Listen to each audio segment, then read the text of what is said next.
to today's session. Today we are going to talk about employment trends among tribals in India.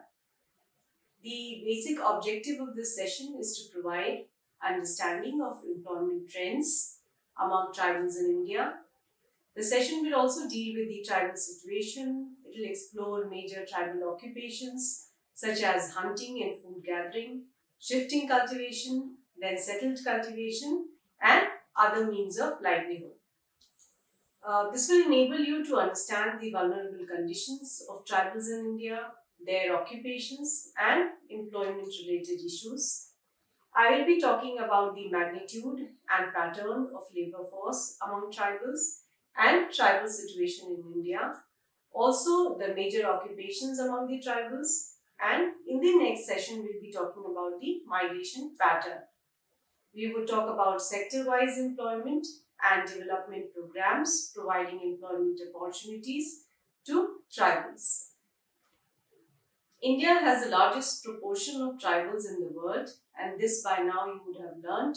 Next only to Africa, there are about 104.2 million tribal population in India, constituting 8.6% of the total population of the country. There are over 705 tribal communities identified in India as per Census 2011. Then tribals based on 5 geographical zones has been defined, like Himalayan region, which includes northeastern region, Uttar Pradesh and Himachal Pradesh, Middle Indian region including Bihar, West Bengal, Orissa and Madhya Pradesh, Western India region consisting of Rajasthan, Maharashtra, Gujarat, Goa, Dadar and Nagar Haveli, and South Indian region including Karnataka, Andhra Pradesh, Tamil Nadu and Kerala, and island region which includes Lakshadweep and Andaman and Nicobar. Besides this geographical description, tribals in India can also be described based on language, race, economy, culture, education, and their level of integration with the mainstream population. The factors that influence a person's chances of employment are educational qualifications, then what kind of skills the person has, age, ethnicity, social class, gender, and moreover, employment opportunities. An analysis of all these factors in relation to employment and their trends such as declining employment rate and increasing unemployment in different sectors, namely agriculture, industry, then service sectors, all this together constitute the study of employment patterns. Now let us understand the magnitude and pattern of labor force. Currently, India is passing through an unprecedented phase of demographic changes. The ongoing demographic changes are likely to contribute to an ever-increasing size of labor force in the country. Demographers call it as a demographic dividend, and it is going to be a big challenge to the policy makers in India. The census projection reports shows that proportion of population in the working age group, that is 15 to 59 years, is likely to increase from approximately 58%, which was in the year 2001, to more than 64% by 2021.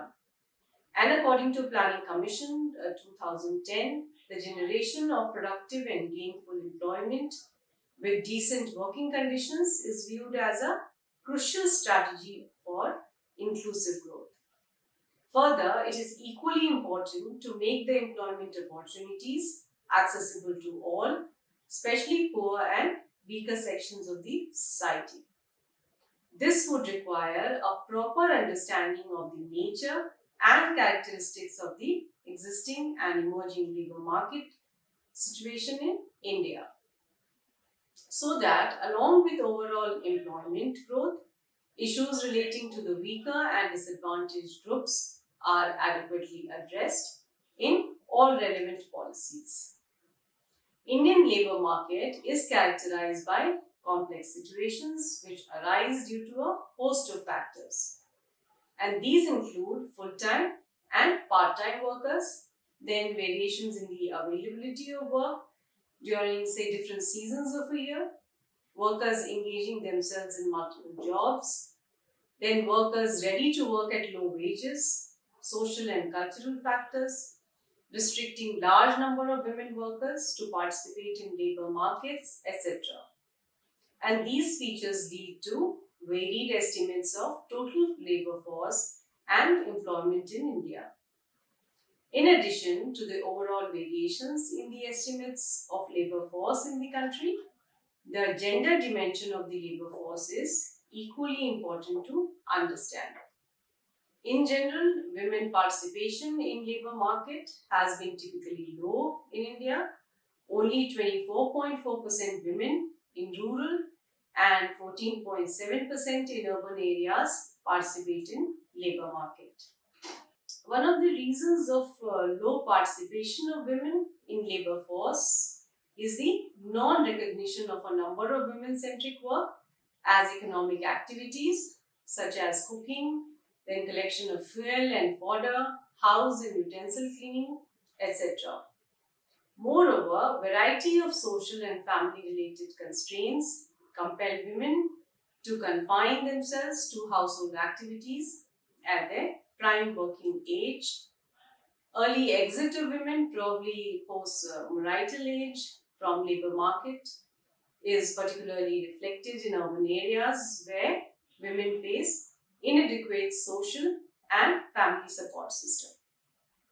It is important to recognize that women participation in labor market has significantly increased in recent years, particularly in urban areas it can be seen. And further, most of the increase in women participation in labor market is contributed by young women in urban areas. Since India is committed to creating a gender-friendly labor market environment, there is increasing realization to broaden the definition of economic activities on the one hand and to provide a conducive working environment on the other, so that women's contribution to the national economy is properly recognized. Now let us discuss the employment situations. The latest comprehensive labor market survey was conducted by NSSO during 2004 and 5, and it is important to mention here that Ministry of LME has also taken a decision recently to conduct annual labor market surveys. The first such survey was conducted for the period 2009 and 10, and based on the 2004-5 survey, the estimates of total employment in the country varies from 385 million as per CDS measure to 459 million as per UPSS measure. However, the data do not reflect the impact of Manrega, which was enacted in September 2005. The high growth in employment achieved during the first half of the present decade is one of the positive outcomes of the fairly high growth of 6 to 8% per annum of the Indian economy during the same period. And the high economic growth provided enhanced business opportunities in the country, leading to increased demand for labor and hence employment growth. However, it is important to recognize at this stage that the employment growth during the first half of the present decade has not been uniform across various population segments. First, the employment growth was much higher in urban areas than in rural areas. And secondly, the employment growth has been significantly higher for urban females than for rural males or rural females and urban males. Now, when we see the unemployment situations, it is in India, it is not a straightforward issue. This can be neither estimated directly with a single measuring rod or addressed with a single policy initiative. Even if a person is not reported to be unemployed on a particular point of time, he, she or she may be actually unemployed or underemployed. And poor and weaker sections of society, particularly those who are engaged in subsistence agriculture and low income earning self-employment activities, They frequently face this situation as they do not get employment round the year. Hence, various approaches are used to measure different dimensions of unemployment in the country. Addressing underemployment along with open employment, unemployment is important for policy initiatives, particularly from the point of view of inclusive growth. As far as the question of open unemployment is concerned, it has to be tackled by creating new employment opportunities in the labor market. The issue of underemployment, however, may require a variety of policy measures ranging from creation of new job opportunities to measures related to social security for workers, then introducing innovative technology, etc. Promoting rural non-farm employment is considered as an important policy measure to address underemployment in the rural areas. According to the Ministry of Labour and Employment, 2010, the unemployment data for the year 2004 and 5 reveals that unemployment rates are very high in urban areas, particularly in the age group of 15 to 24 years. Further, female unemployment rate in the age group of 20 to 24 years is the highest at approximately 27%. However, in the 20 to 24 years age group, male unemployment rates are 12% and 16% in the rural and urban areas respectively.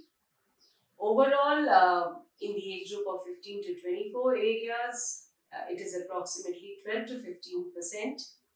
And this highlights the need for the policy to focus on youth in the labor force, particularly to reap the benefits of demographic dividend. Now, when we talk about the major occupations, majority of the tribal population, we can say about 80%, they work in agricultural sector, mostly as cultivators and marginal farmers and agricultural laborers. A small segment is engaged in industrial sector as factory workers, while further small segments like the Todas of Nilgiri Hills or Tamil Nadu, or Bhotias of sub-Himalayan region, then of Uttar Pradesh, and Gadias and Bakriwalis of Jammu and Kashmir, they are cattle herders. Some are artisans such as Mahalis of West Bengal, Asur and Agaria of Bihar and Madhya Pradesh are iron smelters and blacksmiths, while about 70 small tribal communities, mostly located in southern India, are gatherers and hunters. Of late, a growing number of tribal people have joined the ranks of migrant agricultural labor and unskilled workers engaged in construction works. In between the total tribal population, a microscopic minority of educated tribals are either government employees or professionals such as doctors, entrepreneurs, teachers, etc. Thus, mostly there is poverty and impoverishment among the tribals. Now, when we talk about the occupational categories among tribals, the first is hunting and food gathering. Tribals are the native population of India. This by now you are aware about it. The tribal people live their simple life in the forest terrains. Their livelihood was primarily based on the forest economy, basically hunting animals and birds and collecting the forest produce such as fruits and yams. With their primitive technology, limited skills and ritual practices, their entire style of life revolves around forest. Such tribes, though numerically small, are distributed all over India. And taking the geographical location, there are Raji, Seka in the Himalayan region, Kuki, Hill Kharia, Korwa, Juang, Hill Muria, and others in the Middle India. Chenchu Yenadi in Andhra, then Kadaran, Malapantaram in Arandar, and Kummaba in Kerala, Pulian in Tamil Nadu, and Onge, Jarwa, and Sentinelese, then Champagne in Andaman Nicobar Islands. All these tribes are engaged in hunting and food gathering. Shifting cultivation as the population grows, the need for food also increased. Then hunters and gatherers have become cultivators. But these cultivators are not settled cultivators. Their practice is known as slash and burn cultivation. People choose a fertile forest land suitable for cultivation. Then they would clear the trees and bushes and prepare the land for cultivation. They would use this land for a few years and then move on to another place. If this method is ideally practiced, there is no damage to the ecology. But the intimate contact with non-tribals and economic interests of the tribals at present pose a great threat to forest ecology. Although this type of cultivation is prohibited in many places, jhum cultivation is still prevalent in many parts of northeast region, particularly in the hilly forests of Assam, then Nagaland, Meghalaya, Arunachal, Manipur, Tripura and Mizoram, also in certain parts of Andhra Pradesh, Orissa, Bihar and Madhya Pradesh. Now when we talk about settled cultivation, land assessment and subsequent reforms transformed several tribal communities to practice settled cultivation. Although it brought considerable economic gains to the tribal communities, problems related to cultivation such as indebtedness, then disguised employment, land alienation, monsoon failures, poor irrigational facilities, then lack of credit facilities, etc., have increased the burden of tribal cultivators, and shifting from the traditional crops to cash crops also considerably altered the tribal societies. Despite of these problems, a vast majority of them engaged in cultivation largely as disguised employed. The concentration of workers belonging to scheduled tribes in agriculture has been highlighted by the census data sets. It reveals more than 80% of the tribal population has been engaged in agricultural activities. Now, when we talk about the non-agricultural employment, a number of tribes for their livelihood practice crafts like basket making, tool making and spinning. With their traditional skill, primitive instruments and locally available raw materials in the forest and hills, they make several objects which are useful to the agricultural tribes. The craftsmen carry their goods to weekly tribal markets either for barter or for cash sale. However, these crafts are decreasing owing to the influx of factory-made goods. The tribes like Gujar, Kinori, they make wood practices. Then Kanjar and Mahali are engaged in basket making. Karmali in iron smithy, then Asura and Agaria in iron melting, and Chek Barak in cloth making. Besides these, there are pastoral and cattle breeders, Gujar, Bakarwal, Gaddi and Jodh in the Himalayan region, Bharwad, Raisi Potra and Rabadi in western India, Todas, Gola, Koruba and Lambadi in the South India, they constitute the pastoral and cattle breeder. These pastoral communities living in different parts of India and in different ecological settings have adjusted themselves in different ways. Along with the ecological adjustment, their rituals and festivals also revolve around the animals, which in fact are their companions. With this, we will come to a halt of this session and we will continue this discussion in the next video. We have another video of this particular topic discussing further the concept of migration, the trends of migration, and so on and so forth. So till then, keep watching the videos. Bye and take care. Thank you.